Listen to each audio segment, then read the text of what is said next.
ได้เทียบสนาได้ออกเป็นญาติโยมได้หักฟังตามอีกของประเพณีนะโมตัสสะภะคะวะโตอะระหะโตสัมมาสัมพุทธัสสะนะโมตัสสะภะคะวะโตอะระหะโตสัมมาสัมพุทธัสสะนะโมตัสสะภะคะวะโตอะระหะโตสัมมาสัมพุทธัสสะอัตตาหาเวสิตังเสยโยสักจังโสตโพติติมาคโยมาวายโยตุหังมาจากุจิอุปัฏฐโวยถาอัญญาทาราธานัสสะยัสสะคาเรปวัสสันตุติมาคโยมาวายโยตุหังมาจากุจิอุปัฏฐโวยถากาจนามิโอกัตตัสสะคาเรปวัสสันตุมาคโยมาวายโยโดยหังมาจากุจิอุปัฏฐโวยถากัญจนาคิริลาสังกโสสาติรัสสะคาเรอุปัสสันติมาคโยมาวโยตุหังมาจากุจิอุปัฏฐโวยถากะหาปนานิมัทธาตุราสิโนคาเรปวัสสันตุมาคโยมาวโยตุหังมาจากุจิอุปัฏฐโวยถาสัพพาทินานิโอโพสักคาเรปวัสสันตุมากโยมาวโยตุหังมาจากุจิอุปัฏฐโวยถาสัตตราตนาวัสสานิเวสันตรัสสะคาเรปวัสสันตุติโพสัทธโวดุลาสัพพุริสาทั้งหลายกุจิอุปัฏฐโว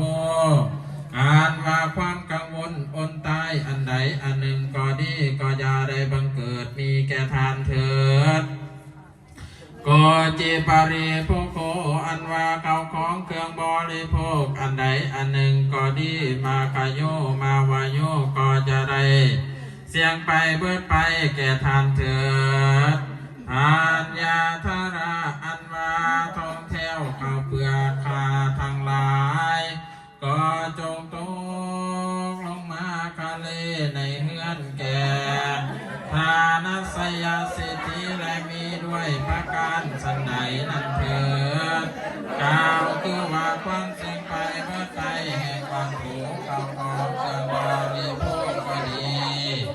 ความกังวลคนตายอันใดอันหนึ่งก็ดีก็อย่าได้บังเกิดมีแก่ทานเถิดอีกประการหนึ่งก็จีปาริโภโคอย่าได้แห่งไปแก่ทานเถิดการจนานีอันว่าเงินและคำทั้งหลายก็จงตกลงมากะเลยิ่งเลื่อนเลื่อนอุปการสิทธิและมีอุปมาสันใดอันว่าเงินและคำทั้งหลายก็จงหลั่งไหลลงมากะเลแต่ทานก็มีอุปาชนะเถิดกุจิอุปัฏฐโวอันว่าอุปัฏฐวาเหตุร้ายคนตายอันใดอันหนึ่งก็ดีก็อย่าได้บังเกิดมีแก่ทานเถิดอันนี้ก็จิปาริโภโคอันว่าพระเจ้าของเจ้าบริโภคที่ได้สละมาไปให้เป็นทานแล้วอันใดอันหนึ่งก็ดีก็อย่าได้หุบได้แหกไปแก่ทานเถิดกัญจนาคิริสักกโสอันว่าด้วยคำอันสูงได้เป็นโสก็เกิดมีให้อันว่าอันแห่งสนาสิทธิ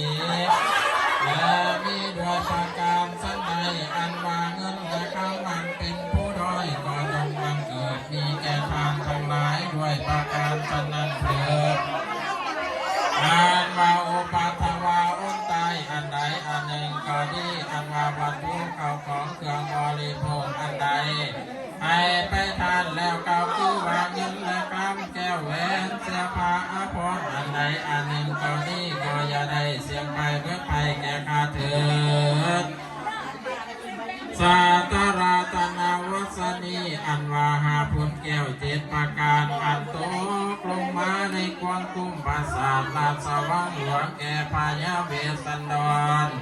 ปางเมื่อเป็นราศีตนนาสิกไม่สะดิดจากป่าไม่เข้ามาเมืองวันนานั้นก็มีด้วยประการสันใด